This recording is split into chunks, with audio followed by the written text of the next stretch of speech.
Hi, I'm John Walsh and this is one of my Galway stories from the collection Borderlines. It's called This Could Be Heaven, which is taken from a song from the Eagles, Hotel California, the line, "This could be heaven, this could be hell." It all starts in Monroe's. This time of year they keep a fire burning and I'm freezing. She's standing right there where I would like to be, holding her hands to the flames. She gives me a sideways look and goes up to the bar, starts arguing with Tony. I get her place at the fire and turn away. It's dark and cold outside.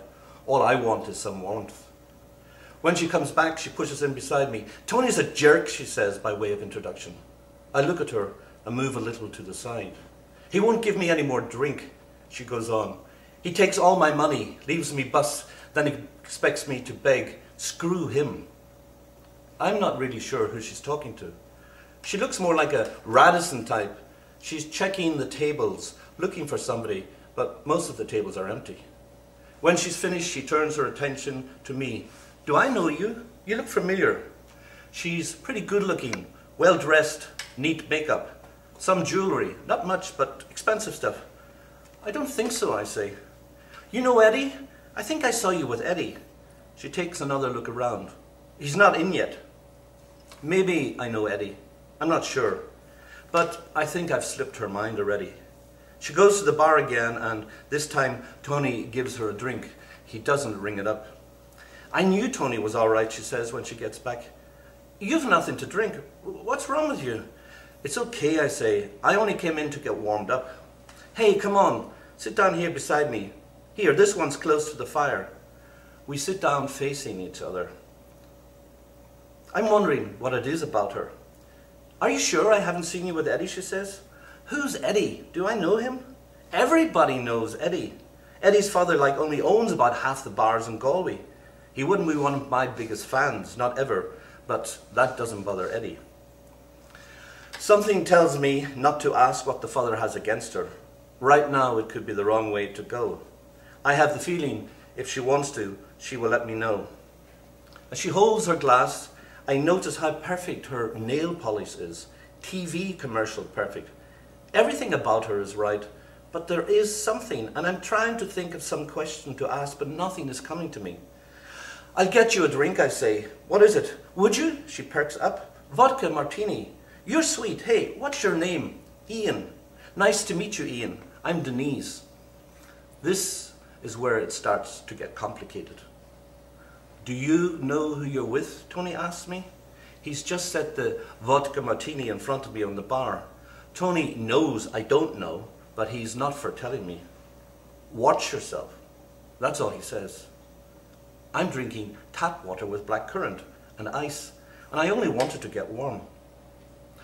"What did Tony say?" Denise tips her old glass into the full one. "Did he tell you to watch yourself?" "Yeah. What's it all about?" Tony's got a whole fantasy thing going on about me. He warns everyone. I think Eddie puts him up to it. The two of them go way back. "Anyway, thanks for the drink. You can go now if you like. That's if you're worried about what Tony says." "Can I finish my water first?" "Sorry." We stare into the fire. I can hear the wind outside. It's Wednesday and it's a lousy night. Even the tourists have stayed away. "There's Eddie." Denise gets all excited. "Hi, Eddie, over here." Eddie walks over and stares at her, doesn't say anything. He stands there, takes a look at me, then goes straight to the bar. He pulls up a stool and turns his back on us. "He's a bastard," Denise says. "Don't worry about him, Mr. Big Cheese." At this point, I should go home. What am I doing out anyway? I'm still trying to get used to living on my own. Tonight, I needed to get out. Bumping into Denise is the last thing I expected, but now I want to know where this is going. "I've got to go over to him. I've got to talk to him," Denise says, but she's not moving. "He's mad at me. Don't worry, it's nothing to do with you. I screwed up, that's all. Thanks for the drink, Ian. You're sweet." Denise throws her coat over a high stool and slips onto the one beside Eddie. I like the way she does it. Eddie doesn't want to know. His body is rigid. She moves closer. Her whole body is leaning into his. It's not difficult to make out what his body is telling. It's not difficult to make out what her body is telling him. Suddenly, Eddie barks at her. It all happens in a matter of seconds. Denise starts up, her arm flashes, and she slaps Eddie hard across the face. Before he can react, she grabs her coat and is walking back over to me. Come on, Eddie. Come on, Ian. We're getting out of here. This place stinks. I know whatever I do is going to be the wrong thing. I don't even want to leave now, but I don't have time to argue. Denise is on her way out. She's holding the swing door open for me. Outside, the rain is pelting down. Denise has taken off towards Spanish Arts. Then she stops at the line of cars parked on the canal. She hooks up her leg, reaches back and takes off one of her shoes. With the heel, she starts hammering the taillights of one of the cars. Jesus, what are you doing? I grab her and try to pull her away. That's for Mr. Eddie bullshit. He's no right to treat me the way he does. She's making a real mess of the left taillight of Eddie's '08 BMW. He deserves this. He deserves everything he gets. That's why I whacked him. She gives the lamp one last thump before I get her away. Come on, Ian, we're going to a party. Murray's having one of his bashes, she tells me. They're great, you know. Everyone gets smashed. There'll be loads of stuff. So I so need to get smashed right now. How about you, Ian? Want to get smashed? Nemo's is in darkness. The rain splashes off the new paving stones as if it has a point to make. I don't do smashed anymore, I answer. Jesus, how do you survive? There is an almost hint of sympathy in her voice. Good question, I say, and wonder what it would be like to get smashed again. Down in the harbour, there is a maze of new apartments.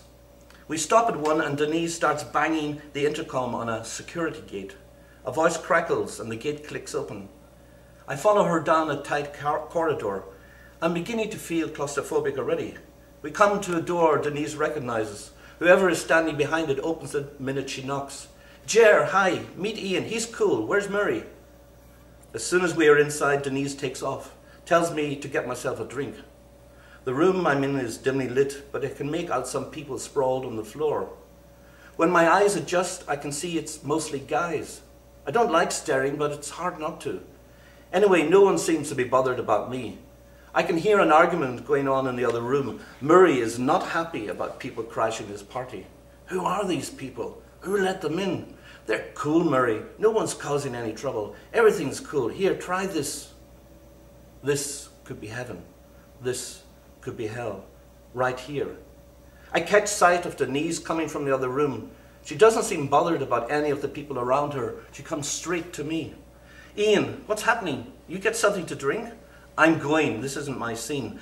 Mine neither. Denise surprises me. There's nothing happening tonight. Murray's in one of his tizzies. I've just got to get my coat. Wait for me. I'm standing at the door where we came in. It feels like a long time. It crosses my mind that back then we used to laugh when we got high. One person started, then infected the rest of us. That's why we did it. No one's laughing here. There's a guy across from me flat out on the floor. He looks like he could be dead, except every now and then he twitches. No one's interested in him. I wonder if he needs help. Where's your car? Denise says when we get outside. Near the fire station, where I always park. Jesus, you are so weird, Ian. I have to get to Terry's. Can you drop me there? You need to get home. That's the only place I'm dropping you, I tell her.